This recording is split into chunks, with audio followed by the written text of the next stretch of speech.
posible realizar la traducción jurada de un audio? Esta es una pregunta bastante habitual en foros de traductores y también entre compañeros traductores jurados.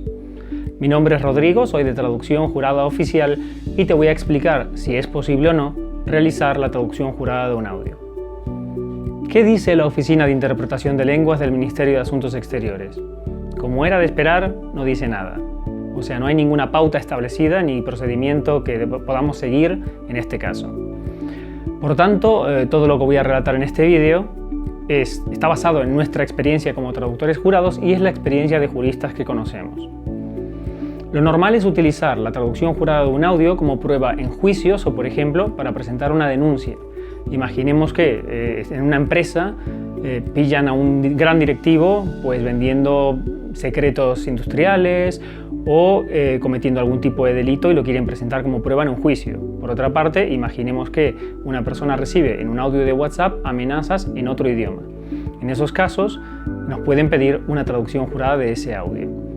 Lo primero y principal es consultar al juez o a la autoridad competente cuál es el método que debemos seguir para presentar esa traducción jurada. Solo ellos nos podrán decir si ese método será válido o no. Ellos tienen la última palabra. Como sabemos que la realidad es distinta a lo ideal, lo mejor sería que el cliente pregunte, pero no siempre es posible. Por lo tanto, si el cliente no tiene tiempo, no quiere preguntar o no se lo saben responder, el cliente deberá elegir. Y para elegir disponemos de 5 métodos conocidos hasta el momento que podemos utilizar para realizar la traducción jurada de un audio. El método A es cuando el traductor jurado lo hace todo. O sea, el traductor jurado realiza la transcripción de ese audio por su cuenta y realiza la traducción jurada de esa transcripción. El método B es cuando el cliente transcribe, notariza esa transcripción y nosotros realizamos la traducción jurada de la transcripción notarizada del cliente.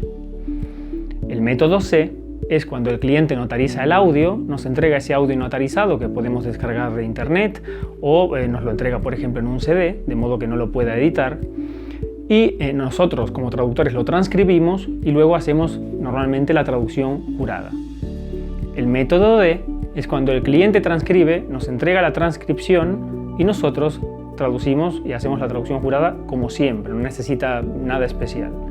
Y finalmente el método E es la interpretación jurada. ¿Cuál es el método ideal? Pues lo mejor es no arriesgarse, o sea, seguir las pautas, pocas pero existentes pautas de la Oficina de Interpretación de Lenguas y no arriesgarnos a nada más. O sea, recibir un texto escrito, hacer la traducción jurada, fin. Pero eso no siempre es posible. Entonces, si no nos queda otra, hay 3 problemas a los que nos podríamos enfrentar. El primero es que la calidad del audio sea extremadamente mala o bastante mala, que suele ser bastante habitual, se escucha muy lejos o hay una persona que habla desde otra parte que no se escucha bien, eso puede ser un problema. También el audio que presente el cliente finalmente puede ser distinto al que nos presentó. Imaginemos que a un cliente le convienen ciertas partes del audio pero otras no, entonces puede cortar, hacer una edición de ese audio, cortar esas partes que no le convienen, luego presentar la traducción de ese audio que nos entregó, pero él entregar el audio completo, de modo que la culpa recaiga sobre el traductor jurado que obvió esas partes. Por eso es que yo recomiendo siempre notarizarlo, el audio. Y finalmente el consentimiento o no consentimiento de las partes a ser grabadas. Eso no es un problema nuestro y no nos debería pasar nada, pero sí podríamos acabar como testigos en un juicio. Entonces, lo más recomendable es evitar este tipo de problemas que nos harán perder el tiempo. Como he comentado anteriormente, lo ideal sería contar con la notarización del audio por lo menos, aunque lo mejor sería notarización del audio y notarización de la transcripción hecha por el cliente, de modo que simplemente hagamos la traducción jurada como lo hacemos siempre. Para la fórmula de certificación siempre debemos usar la que nos indica la normativa de traducción jurada. Eso no quiere decir que no podamos añadir texto a posteriori en el que indiquemos, por ejemplo, las particularidades del proyecto, cómo hemos recibido el formato físico del audio o su dirección de descarga y quién asevera haber hecho la transcripción del audio.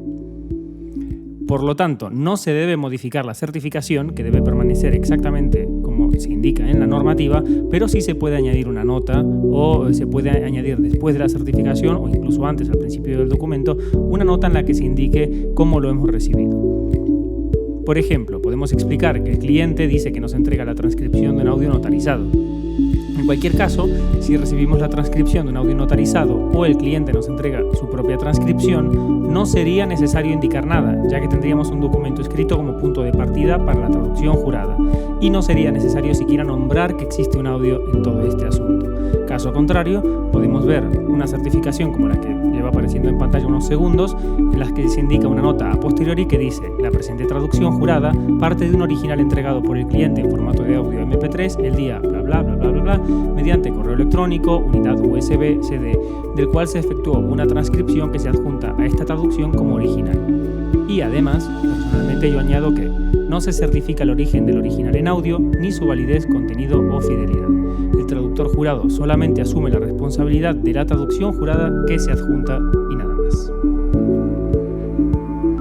Si conoces cualquier otro método para realizar la traducción jurada de un audio, por favor te rogamos que nos escribas y nos lo hagas saber para poder modificar la entrada del blog y ayudar a cada vez más traductores jurados a realizar su trabajo de la forma más correcta posible. Hablando del blog, en nuestro blog encontrarás muchísima información sobre traducción jurada, además también sobre traducción normal del mundo de la traducción y también exámenes en caso de que quieras presentarte al examen de traductor jurado. Por otra parte, también tenemos redes sociales como Instagram, Twitter o Facebook. Y finalmente, si lo que estás buscando es un traductor jurado para tu audio, puedes escribirnos a info@traducción-medio jurada-medioOficial.com, tal como aparece en pantalla. Muchas gracias.